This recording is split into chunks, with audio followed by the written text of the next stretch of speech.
குடியரசுத் தலைவரின் உரை மீதான நன்றி தெரிவிக்கும் தீர்மானம் 240 இடங்களில் மட்டுமே வெற்றி பெற்றிருக்கிற பாரதிய ஜனதா கட்சிக்கு தனி மெஜாரிட்டி கிடைத்திருக்கிறது என்ற தவறான தகவலை பேசியிருக்கிறார் நம்முடைய குடியரசுத் தலைவர். அதுவே ஆளும் கட்சி அவருக்கு நன்றி செலுத்த கடமைப்பட்டிருக்கிறது. ஆனால் எதிர்க்கட்சிகள் மக்களுக்கு நன்றி சொல்ல கடமைப்பட்டிருக்கிறோம். அரசமைப்பு சட்டத்திற்கு எதிரான பிற்போக்கு சக்திகளை எதிர்க்க வேண்டும், வீழ்த்த வேண்டும் என்பதுதான் இந்தியா கூட்டணியின் ஒரே நிலைப்பாடாக இருந்தது. திரு ராகுல் காந்தி உள்ளிட்ட இந்தியா கூட்டணி கட்சிகளின் தலைவர்கள் அனைவரும் ஒருமித்த குரலில் நாட்டு மக்களுக்கு விடுத்த ஒரே வேண்டுகோள், இந்திய அரசமைப்பு சட்டத்திற்கு பெரும் ஆபத்து சூழ்ந்திருக்கிறது.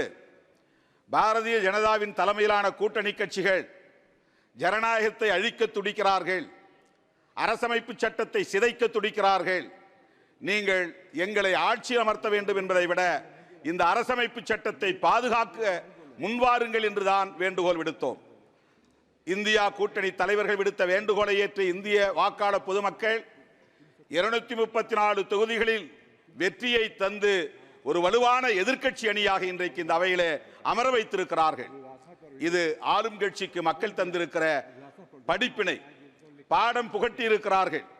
பல்லில்லாத பாம்பை போல, கொம்பில்லாத மாட்டை போல இன்றைக்கு வலுவில்லாத பாஜகவாக இந்த அவையிலே ஆளுங்கட்சி அமர்ந்திருக்கிறது. இந்த பாடத்தை புகட்டிய வாக்காளர் பொதுமக்களுக்கு நான் மீண்டும் ஒரு முறை நன்றி சொல்ல கடமைப்பட்டிருக்கிறேன். நீட் தொடர்பாக இங்கே பலரும் பேசியிருக்கிறார்கள். அதில் ஏராளமான முறைகேடுகள் நடந்து வருகின்றன. NTA நேஷனல் டெஸ்டிங் ஏஜென்சி அந்த அமைப்பை முதலில் கலைக்க வேண்டும். அது பொறுப்பேற்ற பிறகு ஏற்பட்டிருக்கிற முறைகேடுகள் இன்றைக்கு வெளிச்சத்திற்கு வந்திருக்கின்றன. அந்த அமைப்பை கலைப்பதோடு நீட் தேர்வையே முழுமையாக தேசிய அளவில் நீக்க வேண்டும் என்று நான் வலியுறுத்த கடமைப்பட்டிருக்கிறேன். தமிழ்நாடு அரசு நீட் தேர்வை முழுமையாக விலக்க வேண்டும் என்று ஒரு முறைக்கு 2 முறை தீர்மானம் நிறைவேற்றி குடியரசுத் தலைவரின் ஒப்புதலுக்கு அனுப்பி வைக்கப்பட்டிருக்கிறது. இதுவரையில் அது பொருட்படுத்தப்படவில்லை. மக்களால் தேர்ந்தெடுக்கப்பட்ட ஒரு அரசு நிறைவேற்றிய தீர்மானத்தை அவமதிக்கிற ஒரு செயலாகத்தான் இந்த செயலை நான் சுட்டிக்காட்ட, கண்டிக்க கடமைப்பட்டிருக்கிறேன். நீட் தேர்வை முழுமையாக இந்திய அளவில் நீக்க வேண்டும் என்று நான் வலியுறுத்துகிறேன். அரசமைப்பு சட்டத்தில் ஆர்டிகிள் 47 உறுப்பு எண் 47 டைரக்டிவ் பிரின்சிபல்ஸ் மிக முக்கியமான ஒரு வழிகாட்டுதலை தருகிறது. இந்திய அளவிலே இந்திய ஒன்றிய அரசு போதைப் பொருள்களையும் சாராயத்தையும் முழுமையாக நீக்குவதற்கு, விலக்குவதற்கு உரிய நடவடிக்கைகளை மேற்கொள்ள வேண்டும் என்று வழிகாட்டி இருக்கிறது. அதன் அடிப்படையில் 1954 ஒரு கமிட்டி உருவாக்கப்பட்டது, மதுவிலக்கு விசாரணை குழு. அது அளித்த அறிக்கை 1958 நடைமுறைப்படுத்த வேண்டும் என்று பரிந்துரைத்தது. ஆனால் இந்திய ஒன்றிய அரசு இதுவரையில் அதை நடைமுறைப்படுத்துவதற்கு எந்த முயற்சியையும் மேற்கொள்ளவில்லை. அதே 44 யூனிஃபார்ம் சிவில் கோடு வேண்டும் என்று சொல்லுகிற அந்த ஆர்டிகிள் எடுத்துக்கொள்ளப்பட்டு சிவில் கோடு உருவாக்குவதற்கான முயற்சியிலே இந்த அரசு ஈடுபடுகிறது. ஆனால் 47 பொருட்படுத்தவில்லை.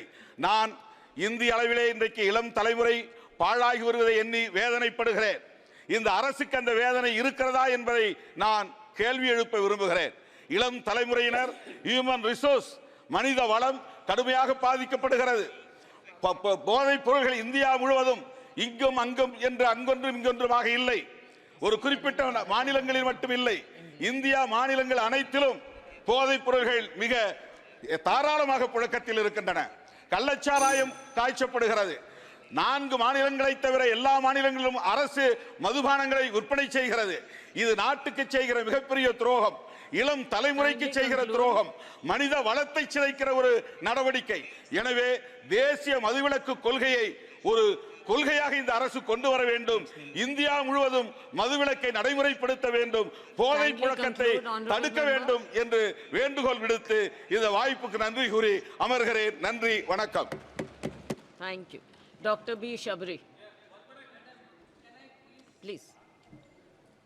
Very senior member Tol Tirumalavan has spoken. I'll say this, if you allow me, both in English and Tamil. He is requesting the Union government to invoke provisions given in the Constitution, particularly referring to the preamble, to bring in prohibition and also to ensure that there are no drug in the country. A very noble cause. I really appreciate the point he's raised there. But the party with which he's in alliance in Tamil Nadu, which is in government there, saw 56 people die due to illegal liquor. He should first preach there. He should first preach there. He should first talk there. Drug is rampant in Tamil Nadu. He should talk there rather than tell us, madam. Thank you. Dr. B. Shabri. Dr. B. Shabri.